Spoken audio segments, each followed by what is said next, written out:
I know most of you, and I think you know me. I am Andrea Ray. I am the outgoing president CEO at Seattle Southside Chamber. We are thrilled that Samantha Lee, who is our vice president, will be our interim CEO as we transition. It has just been an honor and a privilege to serve this community, to focus on regionalism and uniting and connecting our community. Welcome to our Pacific Northwest Education Summit. This is an activity and an event that has long been a focus of our chamber as we focus on education and workforce development. And we are so thrilled to be with you here in Kent. And it is my honor to introduce the mayor of Kent, Dana Ralph. Please welcome Mayor Ralph to the stage. Good morning, everybody. Hey, I'm so excited to see all of your faces here in person, back, having coffee, chatting, a little bit of breakfast. I cannot say thank you enough. Don't make me cry.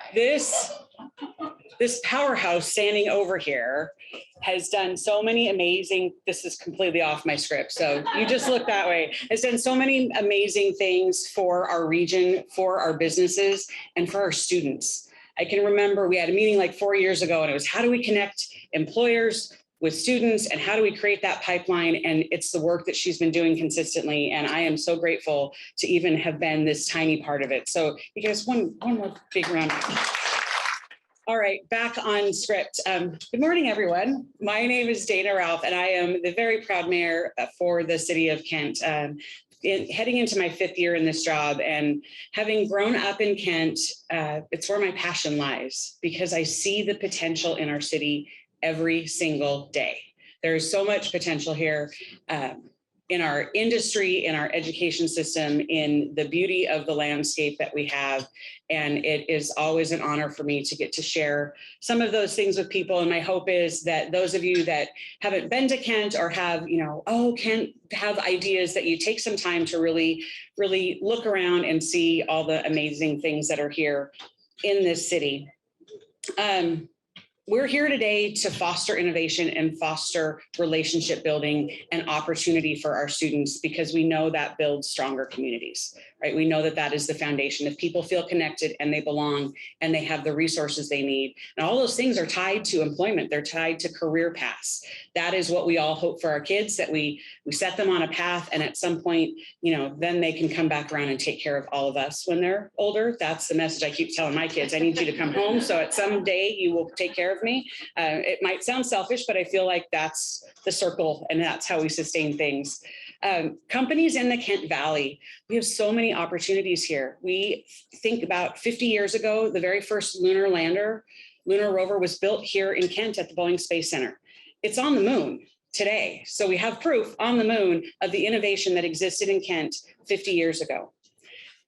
Now we've got next generation rocket companies like Blue Origin that are bringing highly technical, highly skilled jobs all across the spectrum of employment.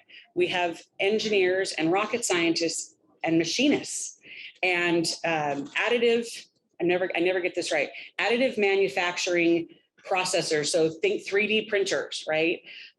Those are opportunities for our kids, no matter what kind of career path they are looking for. They locate here in the Kent Valley because we do specialize in providing a specialized workforce that's eager to roll up their sleeves and tackle challenging manufacturing and technology roles. When you think of the word manufacturing, sometimes it brings that smoke-filled, like, what am I doing in a dark space? That is not the manufacturing that's happening here in Kent at all. With, again, highly skilled, highly technical jobs. We focus a lot on the space industry because many of those jobs are located here, but our companies also make machines that make other things, right? We're manufacturing machines for around the globe. We also have the world's supply chain happening right here in Kent. We have more logistics centers that, and think about that location again, we're right in between the two ports, in between the Port of Tacoma, Port of Seattle, and SeaTac Airport is just right up there over the hill. So when companies need that supply chain, and that has been so important through the pandemic, I've had a lot of people say, really happy that Kent is there because that Amazon package made it to my porch 12 hours later. because of places like Kent and those logistics that are happening here. It's my job to continually shine a light on all of the amazing things, the advanced manufacturing, the opportunity and career paths that are here in the city of Kent. The pathways for great careers are happening right here, and we're fortunate to have many willing partners. It's many of you in this room. It's many of our educators that are connecting our students with the opportunity. And at no time ever has technology had a bigger impact on the manufacturing industry, and that's only going to continue to grow. Again, it's not the manufacturing that we think of when we think about those production jobs from years ago. As we learned during COVID, I was going to try and get all the way through without saying the word COVID. There's many ways that our kids can learn, that our students can learn, and we need to provide those opportunities and ways for them to interact with people to spark their interests. Career-connected organizations like a new pre-apprenticeship program, amazing work. If you don't know about them, please check them out. Incredible stuff going on there. They're leading to family wage jobs. They're career paths in construction and manufacturing, and their focus is on women. So some of those non-traditional career paths, I can remember being 18 and telling my dad, I'm going to be a truck driver just like you. That was a very different conversation, because I'm not 18 anymore, than it is now. And now we go, you want to be a plumber, an electrician, work in the construction trades? Here's the opportunity, and I'm really proud of that work. We also have Aerospace Joint Apprenticeship Committee, AJAC, programs here, and they're working on that manufacturing side. And it's not just aerospace, right? It's the food industry, healthcare, IT, all of those kinds of things. Well, we have amazing programs to get our kids thinking about our future. Think First Robotics, Blue Origins Club for the Future. I want to challenge all of us to think how we bring those conversations into daily life. Embedding curriculum and learning for those opportunities into the needs of our students has to be the goal. And that requires conversation between businesses and our educators and places like those clubs where kids can get those skills. What is it that our employers need for that skilled workforce? We need to ensure that that pipeline is full and that we are producing the kids that are filling those jobs, right? It's one thing to say we're attracting skilled workforces. Great. We need to be building them. We need to be building them right here in our region. I know my economic development team has been building those partnerships in industry and with the chamber and all of you, and we're really excited about that. Our employers need the students with the skills, and we have to get started now. So as companies expand and build and grow, they have that pipeline built in.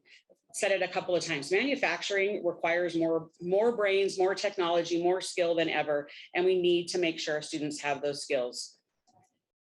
We will have successful employers if we have successful students. It feels strange that I need to say that out loud, but we will have successful employers if we have successful students. And that is the key. And that's what this work that you all are committed to doing is happening right here. So I want to say thank you so much for joining us at the summit today. I'm really confident looking around this room and hearing about all the employers and the trades that are here today, that you will find opportunities for the students in your lives to be able to pass on to them all of the amazing things that are in front of them. So on behalf of the city of Kent, I want to say thank you so much for taking the time out today to be here, to learn, to network, to grow. And thank you, my friend. When the chamber asks, what keeps you up at night to our businesses, before COVID, during COVID, knock on wood, after COVID, the top issue is workforce. They struggle to find qualified candidates. And we realize that this is a complex challenge and that finding solutions will involve collaborating with partners in education as well as business. And again, as Mayor Ralph said, the purpose of this event, really is to create an opportunity to connect business to education and career partners, to leaders in our community, to ensure that we are sharing information and insight on current trends, best practices, and of course, and probably even more importantly, to inspire and prepare today's students for tomorrow's job market. And I love, you can kind of hear the rumbling downstairs. That's the rumbling of, over 100 businesses setting up their booths to showcase the opportunities they have available. And shortly we'll be welcoming thousands of students through so that they can experience and share that as well. So I know usually background noise at events is kind of like, gosh, why can't they everybody be quiet. I'm like, bring in the background noise, right? That's the work that's happening here. Something else that's also happening here this morning is that this is a true hybrid event. So while we have around 70 people here in person enjoying breakfast at the ShoWare Center, thank you again so much to our host, the ShoWare Center. We have people joining hybrid on Zoom as well. So I have a little bit of Zoom housekeeping to go over so that those who are joining us on Zoom also are aware of what's happening. Again, this is a copyrighted presentation by the Seattle Southside Chamber of Commerce and may not be reproduced or transmitted in any form without the express written consent of the Chamber. We will begin our event today with a presentation from Chris Reichdahl, Washington State Superintendent, followed by a panel discussion and audience Q&A. Before we close the summit, we will also announce the winner of 2 round-trip flights sponsored by Alaska Airlines, followed by closing remarks as we all move downstairs to the job and career fair. And for those of you who are joining us on Zoom, this is a Zoom webinar, not a meeting, which is why if you're trying to unmute yourself or share a video, so sorry, you will not be able to do that. You are, however, able to type those questions for our panelists using that Q&A function. We have volunteers that are helping to facilitate that so that we can get those questions to me so that we can help facilitate that. And then, of course, if you need closed captions or language assistance, those are all at the bottom of your screen. And again, I want to thank you so much to our sponsors. All of that Zoom work that's happening right now is being done by Scott Schaefer at South King Media. So Scott, wave, thank you again so much for all of your help. Scott and Teresa Schaefer are tireless advocates for our community as a small business themselves. They're dedicated to helping other small businesses grow, as well as keeping our community connected and thriving. And again, Scott is also recording this event, so those that aren't able to join with us live will be able to access the information later. And again, nothing is possible without the support of our sponsors. I want to thank our presenting sponsor today, Alaska Airlines. Also presenting sponsor Comcast, thank you so much. Also GISA Credit Union, and I believe we have a video to play. Thank you, Sammy. GISA's financial education is at the heart of our community give back. Our outreach team does a fantastic job giving back to the communities. We support them, but we also come alongside and support through our high school credit union program, our new WSU campus branch program, our affinity debit card program, and our youth and adult education efforts. We've been running the high school credit union program since 2000. I joined the team in 2013, where we kind of revamped the program to provide some real-world work experience to the students working in our branch and providing strong financial education to the students utilizing the services of our branches. In 2013, we had 7 high school credit unions in just Tri-Cities, and now we have 12 high school credit unions across the state. October of 2021, our education team expanded to the introduction of our WSU campus branch program. Our WSU branches are more aligned with our traditional retail branches than the high school credit unions. The high school credit union programs really just do transactions and start the process of opening new accounts. Our WSU branches truly are a full-service branch, and I'm very proud to say that GISA has the only student-ran branch on the campus of WSU. Not only do we provide the students an opportunity to run their very own credit union, we empower them to show their school pride through our affinity debit card program.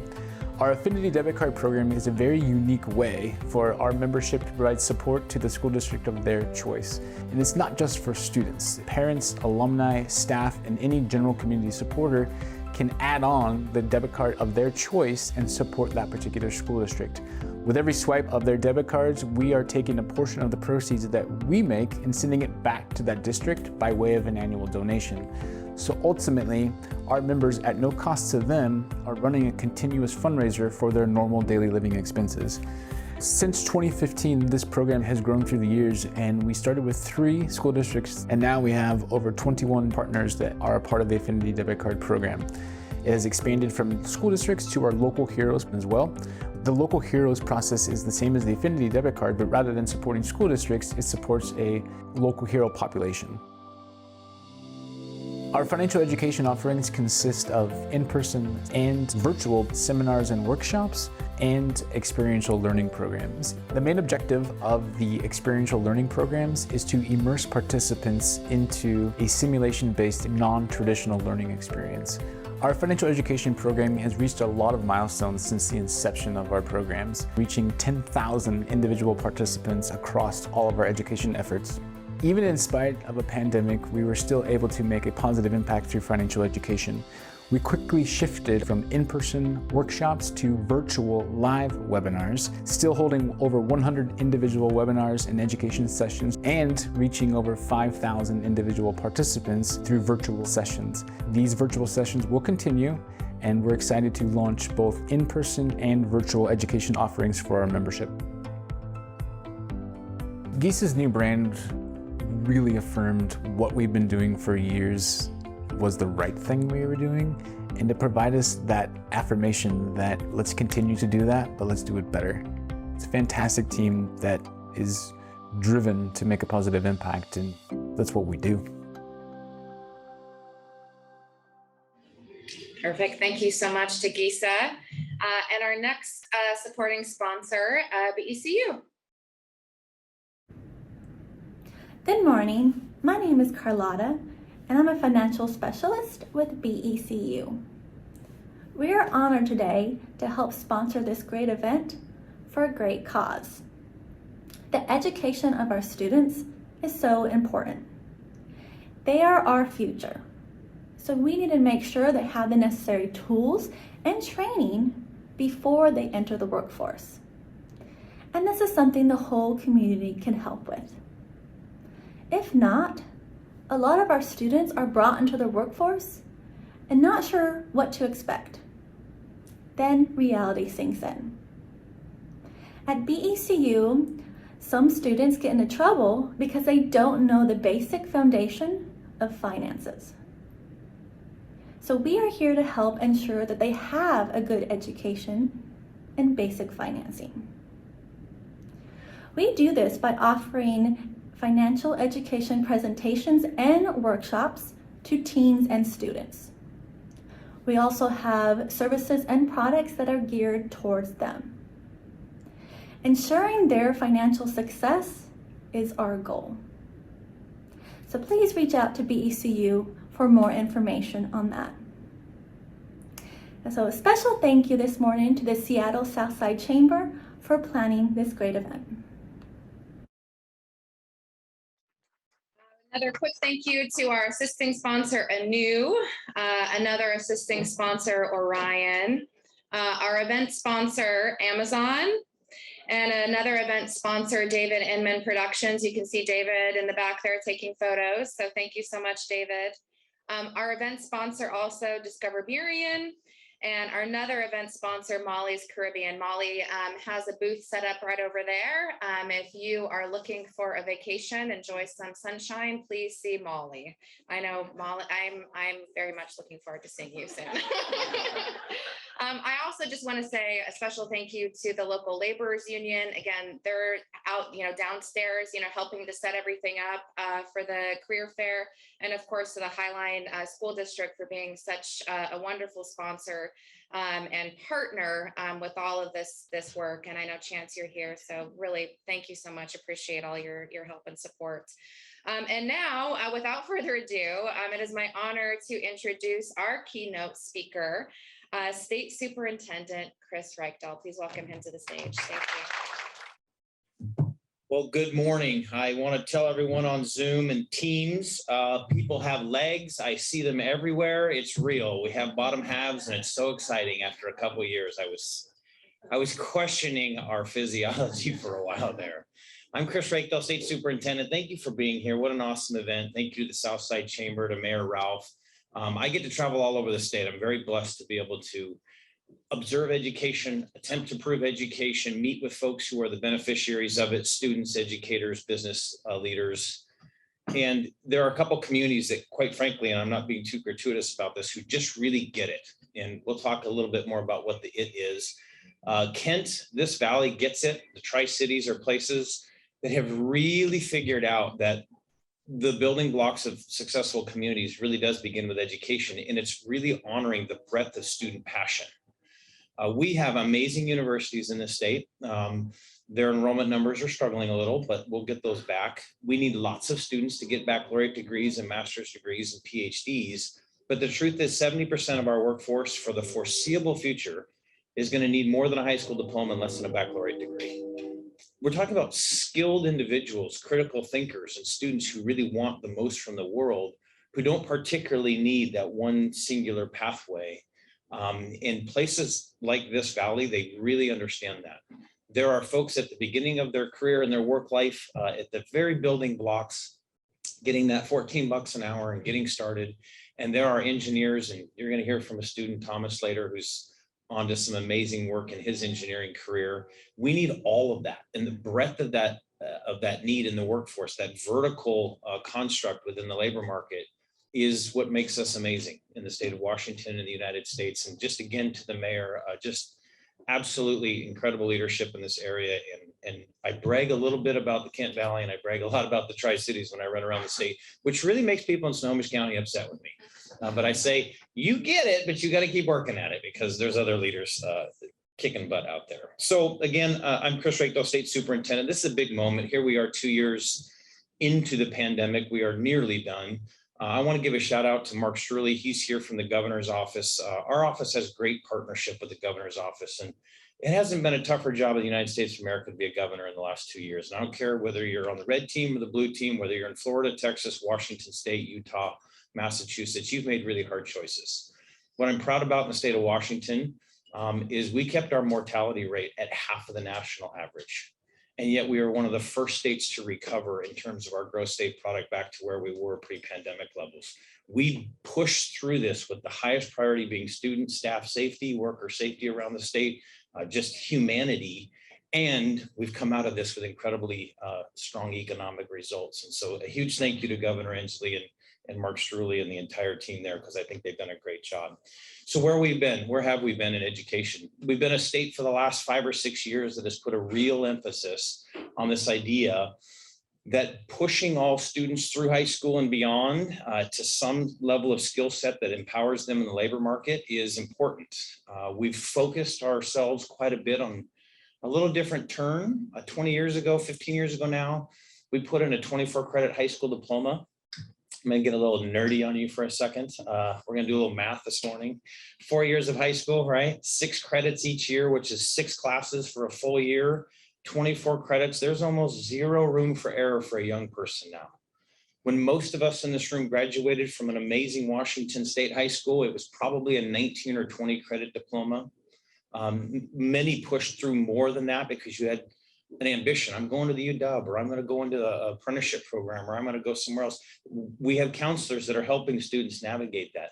But the default a couple of decade and a half ago became everyone to 24 credits. And we stacked on these expectations, which is good. We need high expectations. But somewhere in that translation got lost that you can do really critical math and critical thinking work and real civility work.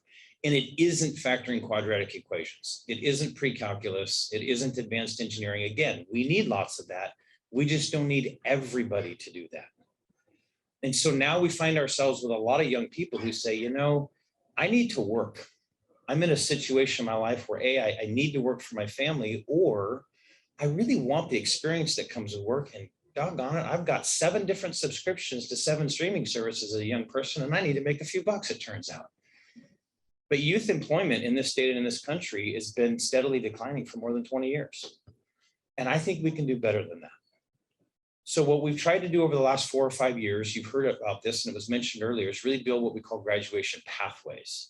Instead of that one size fits all 24 credits, let's have that high expectations. It's still going to be 3 credits in mathematics, but does the 3rd credit have to be algebra 2 or pre-calc?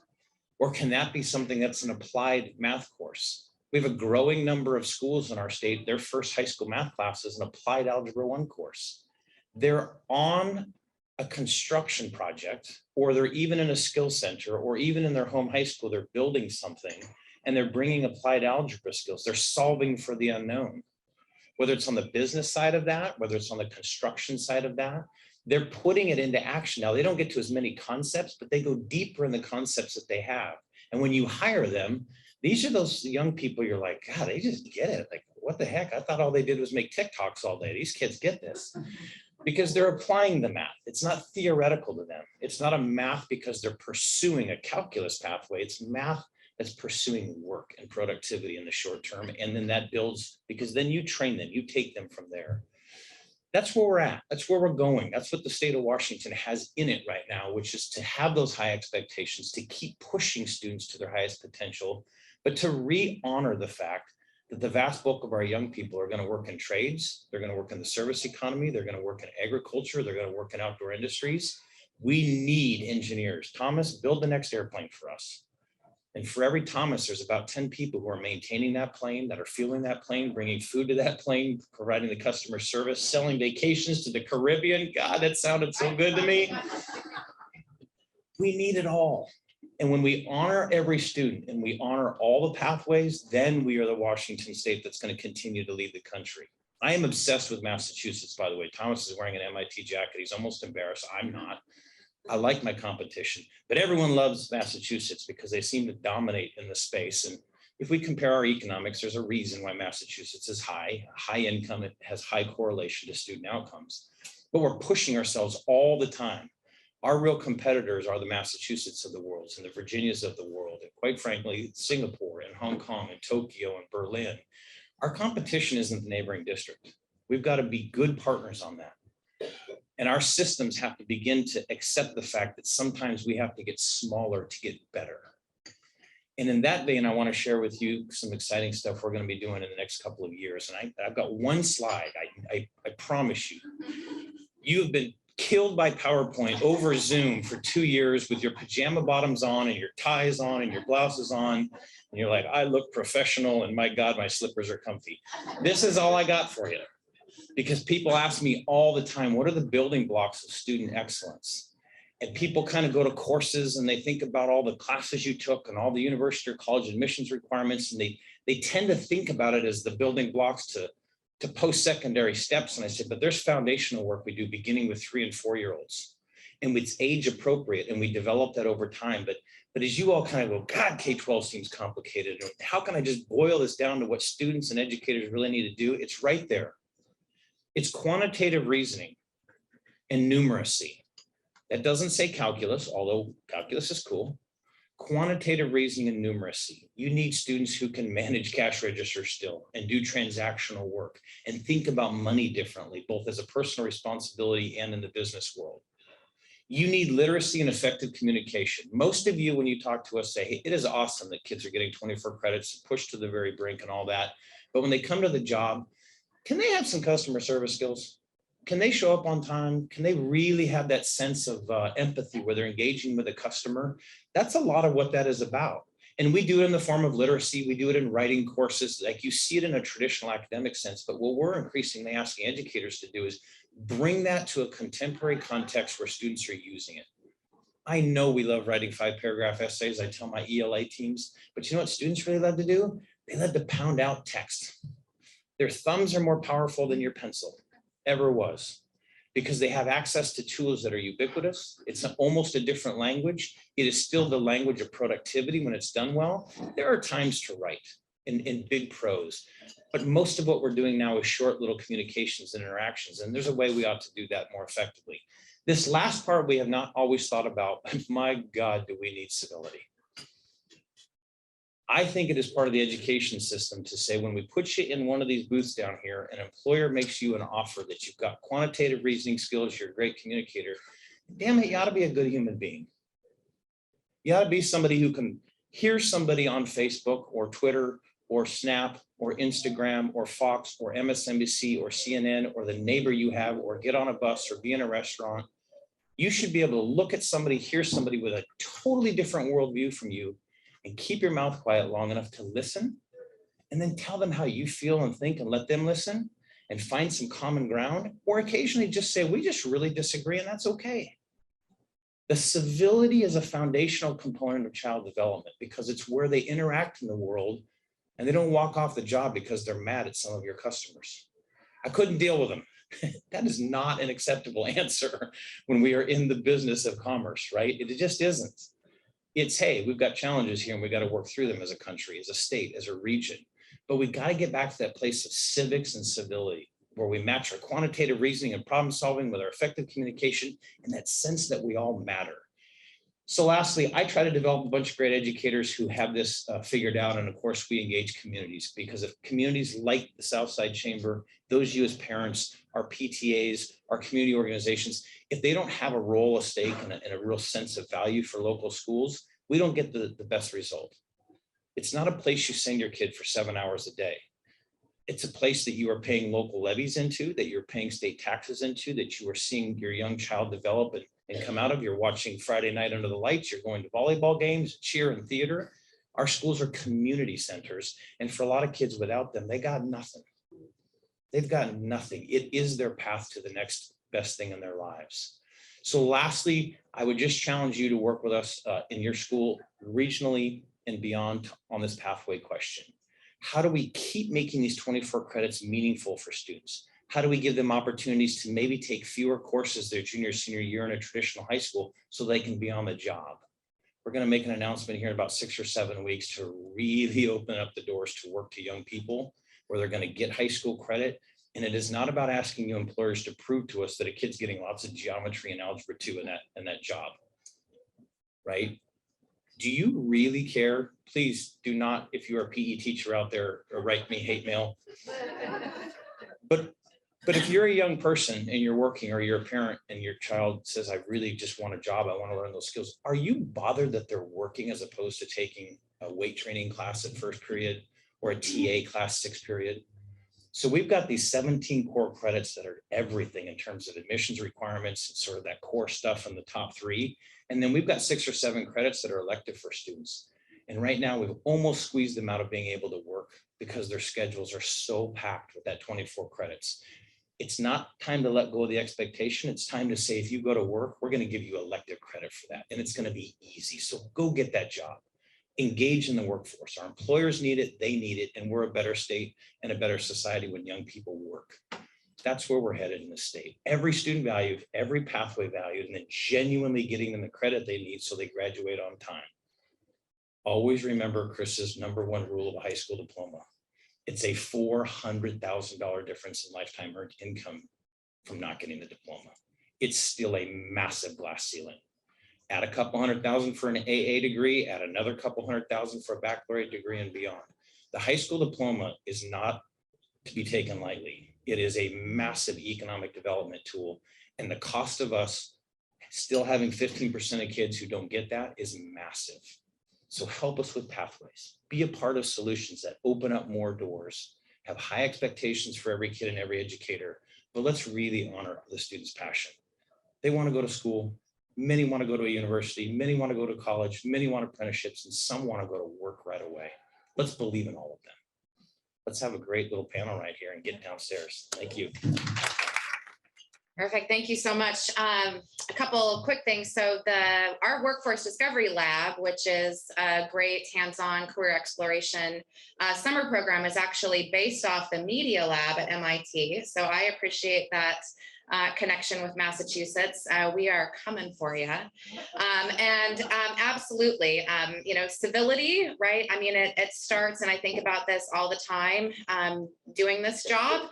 It starts with entering the room and entering the conversation with knowing and being open that you might not be right? And I think that's huge. So I appreciate you highlighting that. It is now my honor, who of course is always right when he enters the room, Terry Davis with Comcast, who will be facilitating our panel discussion. And we do have a short Comcast video to play to recognize their sponsorship as well. Thank you, Sammy.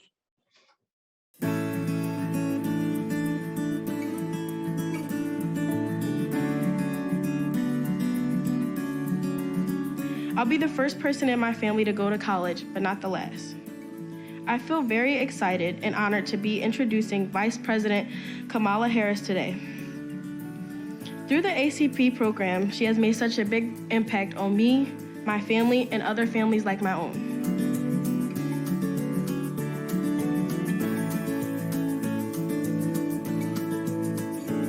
it's emotional for me to meet you because you clearly are going to make a difference in the world. You already do.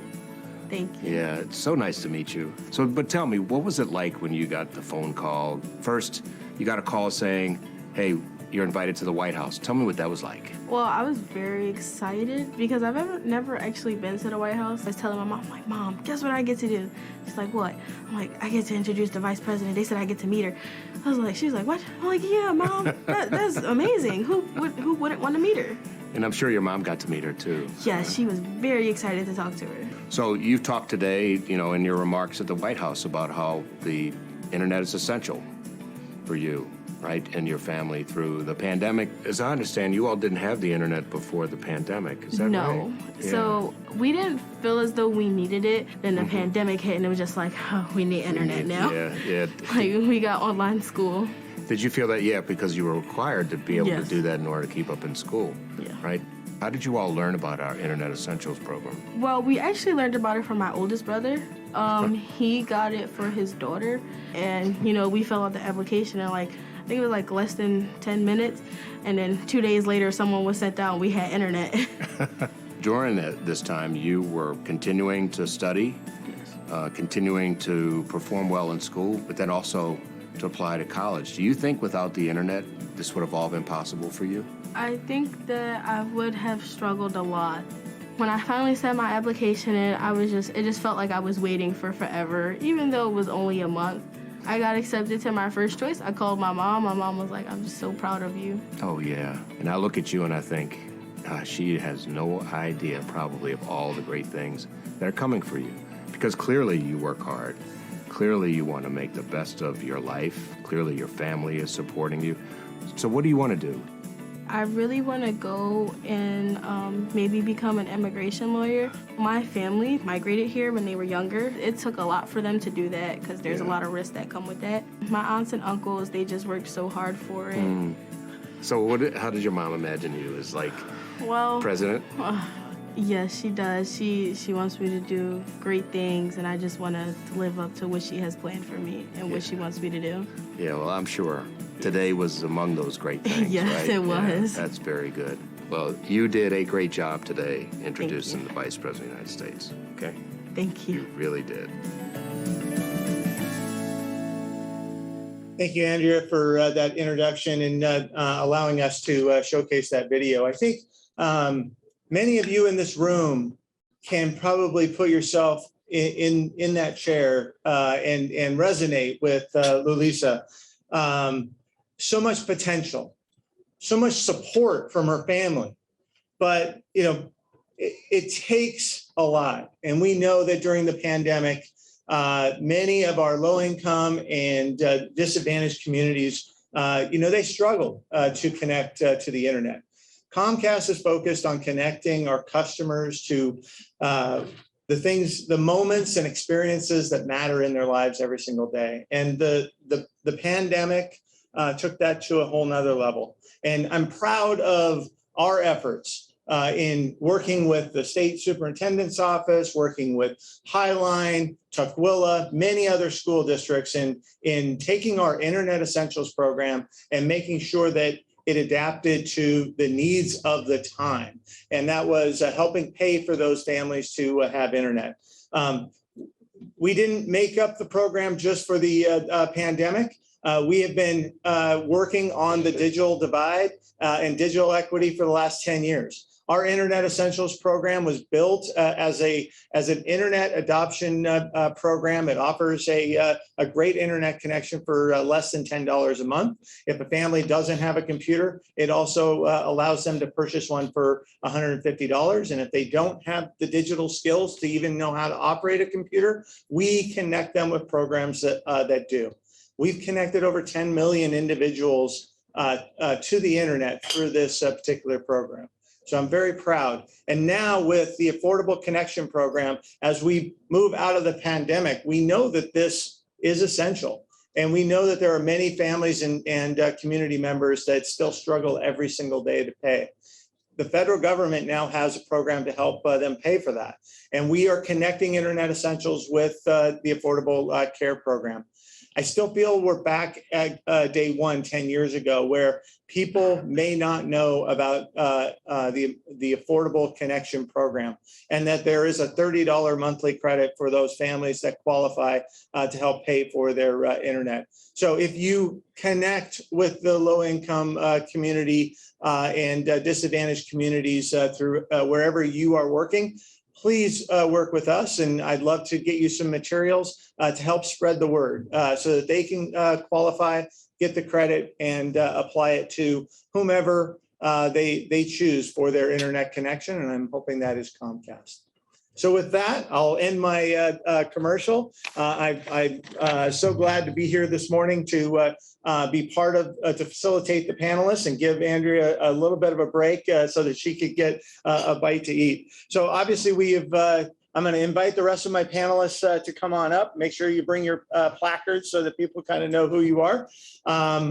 We are going to go through and introduce them one by one, and I know we're going to start with Chris. He's already introduced himself. We know he's the state superintendent. We're going to ask the others to kind of just give a little bit of background of what they do. But the number one question on the intro that I want to have them answer is, we have never gotten here to this stage by ourselves.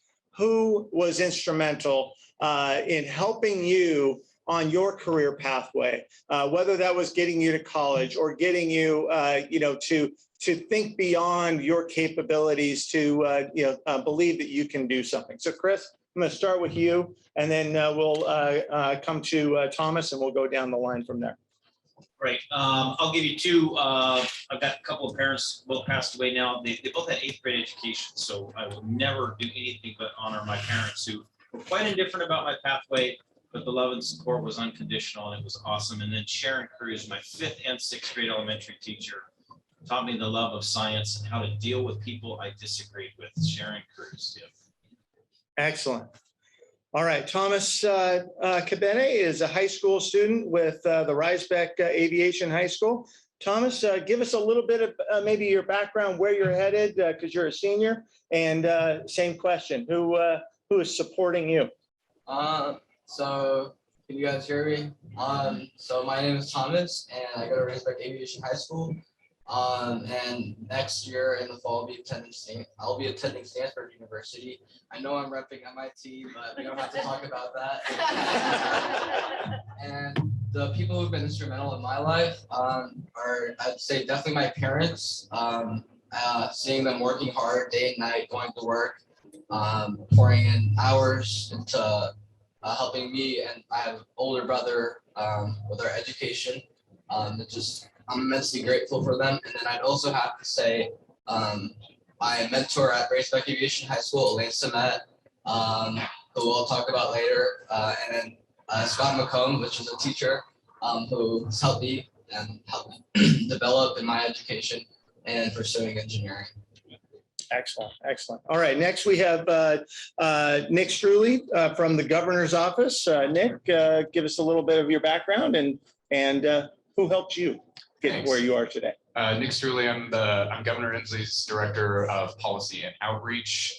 So I help manage the governor's policy portfolio. My background is actually in workforce development, unemployment insurance, paid family medical leave. And then I think, as we all did, we got a crash course in public health policy over the last couple of years. So I've had an opportunity to learn and grow in that space. As others have mentioned, obviously family was a major part of getting me to where I am. So my parents, my wife, my son, incredible support system. But in addition to that, and one of the reasons why I'm so passionate about programs and opportunities like we're talking about today, and just workforce development in general, is I had a boss early on in my career whose belief and faith and trust in me and the opportunities that she provided me over my career really helped me figure out where my passions are and what I wanted to do. Her name was Nan Thomas. She was the Deputy Commissioner of the Employment Security Department, and her belief in me was really foundational in getting me where I am today. Excellent. All right, and now we have Aaron Dragonoff, who is the Executive Director of Labor Relations for the Tukwila School District. Same question. Good morning, Aaron Dragonoff, Tukwila School District, HR Director and Labor Relations. And I also grew up in Tukwila. I graduated from Foster High School, so I'm still still connected to the community. I would say that I had some really impactful, or teachers that had a major impact on my life and my my plans post high school. And I think what it was, to zero in on it, was just that they were able to see and identify things that I didn't have the agency or capacity at that time to see and to articulate. And they reflected that back on me, and then I was able to make moves based on that. And there was one teacher in particular, 4th grade, Mary Kearney, who I am still in contact with today, that just every step of the way saw something, and even to this day provides that feedback and reinforcement. So teachers make such a remarkable difference in our lives. And awesome. Thank you. Excellent. And last but not least, we have Aaron Garcia, who's the board president for the Highline Public Schools. Right. Good morning, everyone. I'll go with Aaron Garcia. That way it's a little bit easier to distinguish us. So my name is Aaron Garcia. You know, you got to go with the parents, of course. So Rosalba Virgen de Garcia y Amalia Garcia. I just want to honor them. And I'll talk more about them later in this too, but I also would say there's 2 educators that made a lasting impact in my life.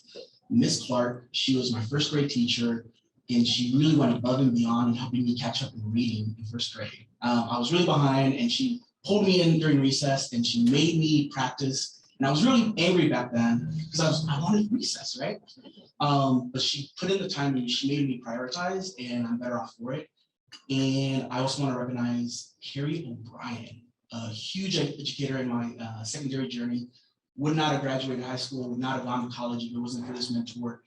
And a point that I would want to highlight is she really sat me down during my junior year and helped me and my family realize that even though I was working, I had to stop working and prioritize school to be successful. And that was a huge life lesson learned, because back then I really felt obligated to work in a family restaurant.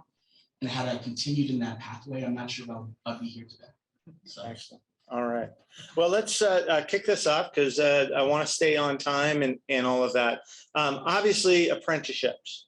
They are a great way for individuals to get into their career for a high-paying job with minimal debt, and maybe and sometimes no particular debt. But we know that there are accessibility and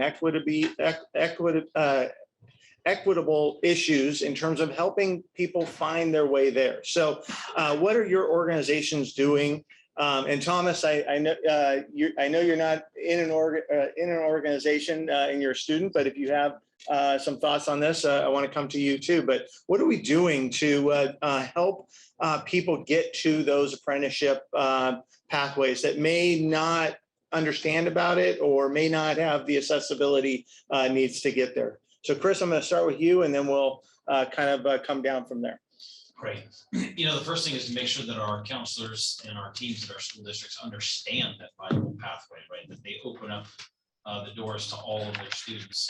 For us, it's foundational work. It's getting students prepared for that post-secondary step, which means, you know, when we talk about numeracy and math and the stuff that I talked about earlier, it's solid, right? College is college is college, and math is math. You talk to any electrician, there's some pretty hardcore algebra that's involved in that. So it's not a lesser standard. It's getting students pathways and courses, increasingly courses that lead to all of the things, not just this sort of narrow academic approach. So that's part of what we do. And then we've got very formal things that we have out there. It's sometimes district by district, but I think of our Core Plus programs, the Boeing Company, aerospace in general, has just been massive in helping us design a concept where students spend a very big chunk of their junior years core basic things, and then a big chunk of their senior year in really aerospace in their case. But we've expanded it to manufacturing, healthcare, and other industries, maritime. When you think about that junior, senior year, I'm going to keep challenging folks. I want you to start thinking about K-12 as preschool to 10th grade plus 2. And that junior, senior year should be massive exploration. And someday my dream is that we don't call it pre-apprenticeship in high school. We just call it apprenticeship because students are actually working already in the same industry in which they're training. So a little bit on the what we call tier 1, every student getting access to that critical thinking, and then definitely some key programs that are very, very targeted industries happening now. Okay.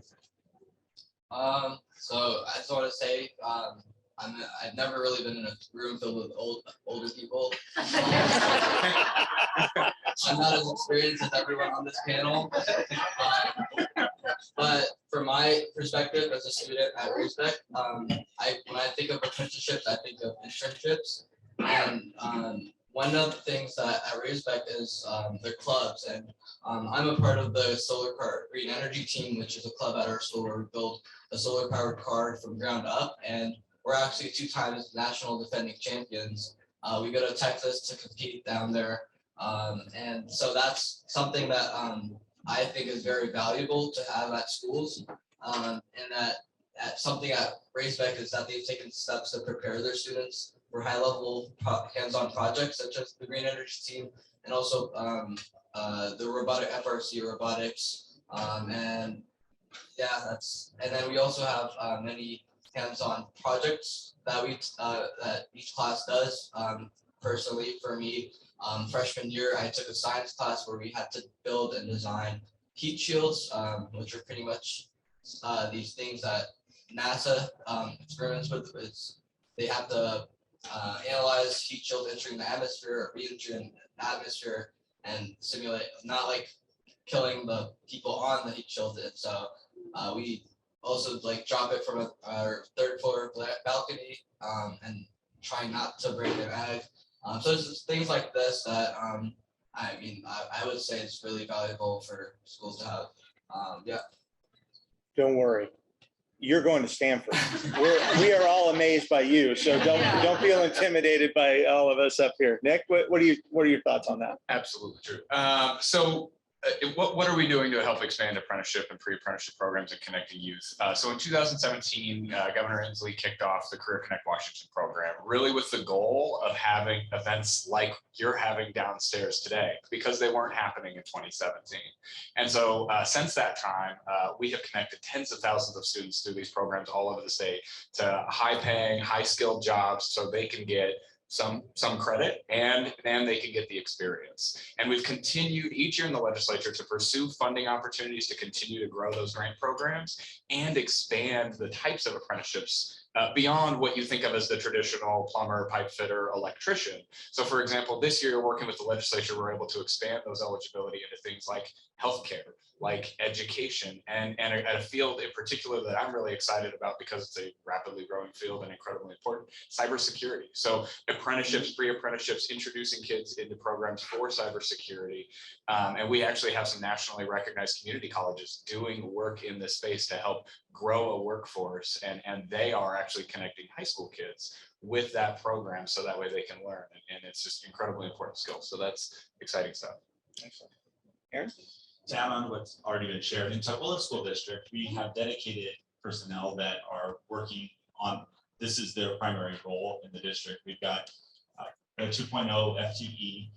One person has the title of Career and College Readiness Counselor, and this person has the skill set to take students beyond the one event, the career fair, and is focused on this work every day with kids and is finding out where their strengths are, where their passions are, and connecting them with those opportunities.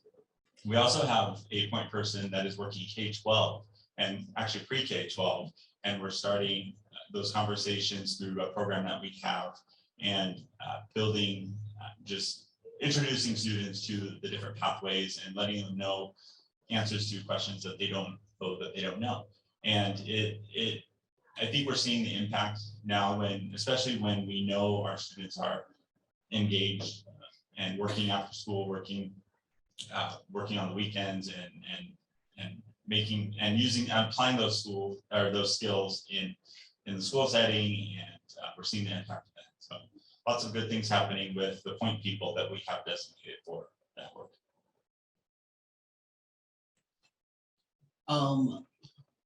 I'm going to start off with our promise. So Highline has a promise, knowing every student by name, strength, and need, prepared for the future that they choose. And it's grounded in that concept of agency. And you see that in all the work that we're doing. So some of the work that I can speak to is that we recently updated our policy to be aligned with the mastery-based learning that is expected of us. we are making sure that our young people who go into the career that have opportunities to work are going to get some of the opportunities to get credit and get acknowledgement for the time that they're putting in the work that they're doing. We're making sure that our young people are being provided opportunities like aviation high school, maritime high school. These kind of opportunities are just changing the game, providing students opportunity to go into the workforce right now and learn, or go into their careers right now to learn what it means to partner with some of the major players in our field, in our region. And we're trying to make sure that we provide those opportunities to have our apprenticeships that are going to be relevant for the long term. So when they're applying for colleges, they're competitive like this young man right here, that they're ready to shine and be the future, the students, the competitive, oh man, I'm trusting my words right now, but that they're super competitive to be able to achieve the goals that they want. Excellent, excellent. Thomas, I'm going to come back to you. All right, I loved your answer in terms of clubs are a great way of connecting people. Do you have any other ideas how the education system needs to continue to grow to help students be more successful and more prepared? Maybe they're not going to Stanford, but how do we engage them better? So one of the ways that our school, Respect, does engages our students is through our mentorship program, which I think is extremely useful in doing that, because it, in my personal experience, I met my mentor through solar car, green energy solar car, and he's helped me in my career and just developing and furthering that. And I think that I feel like every student needs a mentor in their lives, especially if they are under-resourced. And so I think that's one of the ways that you can engage students and schools and as they move into the workforce. And also like implementing clubs like Green Energy Team and robotics or Science Olympiad. Those are all great clubs in which schools can help engage their students. Even the little things, so like at our school, we have these things called like the Pathfinder Gala, which is a dinner where students get to meet all these dignitaries and business people from across the state, and just interacting with them, getting that exposure is really crucial in developing that skill set. And like the business environment, our school is where we have to dress business casual. Having our own business cards is very conducive in engaging students and as they move into the workforce. So those are just some thoughts. Excellent. That actually sounds a lot like our employee resource groups that we've started to start connecting throughout. Because again, you want to connect people to what they're passionate about, and that really helps them see their potential. Thank you so much for that. All right, I'm going to come to this side of the table. Obviously, taking a wider view, maybe stepping back. We just survived the pandemic, and Aaron, you really talked about how you kind of broke through and sped up a lot of change in your systems to really get to the students. So let's just kind of break down what changes do we need to do moving forward to break down those cycles, to lessen the time, to really impact the students, to help them be prepared to figure out where they want to go. So that's kind of the general question. What are your thoughts? Yeah, one of the things that I mentioned earlier when we were talking was what was amazing to see over the pandemic is that our system can move quickly and we can adapt quickly. And never before had I ever seen our system be able to provide for that. So one of the issues was access to technology, right? And in Highline, we have a tech literacy role. And I really thought long term, we weren't going to be able to bridge some of those tech needs for another 4 to 5 years, maybe 10 years. But over the course of 1 year, we were able to bridge the gap because we had strong partners. We were able to make sure that we reached our one-to-one goal, and every person had access to the technology they need to continue their learning during this pandemic. And that was monumental. Like, I've never seen systems move that quickly. And what I want to encourage us to do is to not fall back to that trap, right? Of going back, making sure that it takes a really long time for our system to be able to change. Because now I know.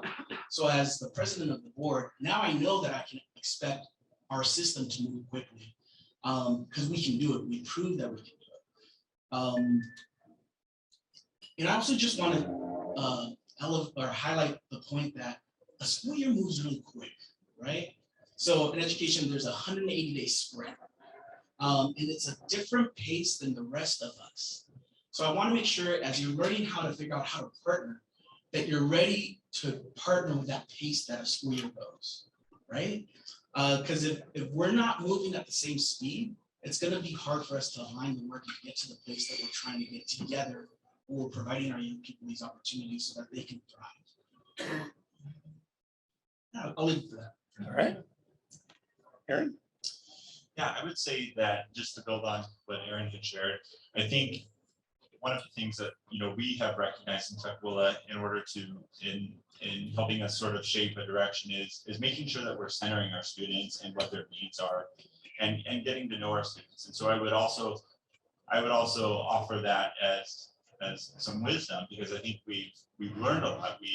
We are now pooling resources to support social emotional learning for our students, and finding ways to make sure that there is a foundation, that our students are healthy, they're physically healthy, mentally healthy, and prepared to do the work that needs to take place during the school day.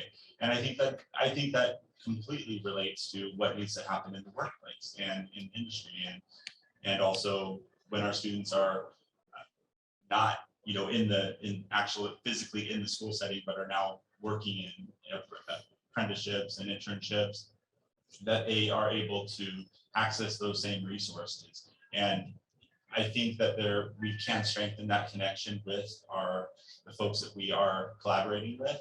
And it would be helpful, I think, if industries knew what was taking place in the workplace. So I appreciate panels like this so that we can share that, hey, this is a focus. We do have lots of resources that are supporting this need, and we'll continue to do that. Okay. I think the Aarons really said it well. I think that what I've seen in my own personal life with my son, he's 13, he's in 7th grade, and his experience in school and how things have changed and the way I see it progressing into the future is a really, it's been a fascinating transition. And of course, COVID happened, and so there was an interesting introduction there in the middle of it all.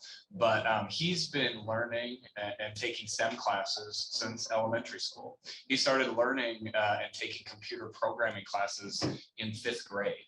And those are huge changes from when any of us went to school, and those types of opportunities, those recognitions at the local level, that introducing these concepts early, giving ways for students to engage in them, thinking about how those skills then translate. He may not go on to become a computer programmer, fingers crossed he does, but he may not, but I can guarantee you that those hands-on skills will transfer to whatever he does, because whatever he does will likely have some sort of electronic element to it. And those sort of basic interacting with graphical interfaces and how to touch those buttons and turn those dials and make those things happen will transfer. And so I think I've seen an incredible transformation in what you all are doing by introducing those topics early. And I think that we're only going to see that continue and accelerate. I want to recognize the Zoom community. Are there any online questions that we want to bring to the panel? If not, I'll move to my last question. We're good? All right. So Chris, we only have a few minutes left. So if I'm an employer, we've heard from you in terms of what you're going to be doing to changing and evolving the educational landscape. But if I'm an employer and I'm coming out of the pandemic, I'm struggling to find the right workforce group, what are maybe one or two things that how they should be plugging into the education system to help maybe find some of those career pathways? Couple things. I would definitely say make your expectation about an intake process for new employees that is about their ability to think critically and communicate. We spent 20 years thinking that schools were going to teach all the content that students needed to be good in the job market. There's too much content now. Content is ubiquitous, so prepare yourselves for students who don't have all the facts and figures and all the content knowledge because they're overwhelmed with their phones and they're getting lots of content. Expect them to be critical thinkers and get at that skill. Connect with your school about maybe things you have historically only done with community colleges or events like this, like you're going to job fairs, but start to engage your school with, hey, give us a sense, or how do we get access to students who aren't going to step on a college campus next year but want to work? We've never really done that in K-12. We think about it as, we'll get to them once they've got into the community college, the tech college, the apprenticeship program, the university, but start to ask those questions and invite more and more of your school districts to those employer-based events that you have historically thought of as, we're going to invite the colleges, or it's going to be an open job fair where we expect to see 22-year-olds. You're going to have a lot more 17, 18, and 19-year-olds in the coming years who say that the way we pay people in Washington State, I want to go to work right away. So don't discount the fact that they're probably not ready to do the productivity that you want them to do, but they are ready to get into your organization so that you can keep seeing the content that makes them excellent. Our job is to get them thinking critically, being civil to each other, effective communicators. If you'll bring them in and give them the content knowledge they need, we're going to go a long ways. Awesome. I want to open it up to the panel. Any recommendations for an employer? How can they engage with you? And Thomas, what are your thoughts in terms of how an employer can connect with students?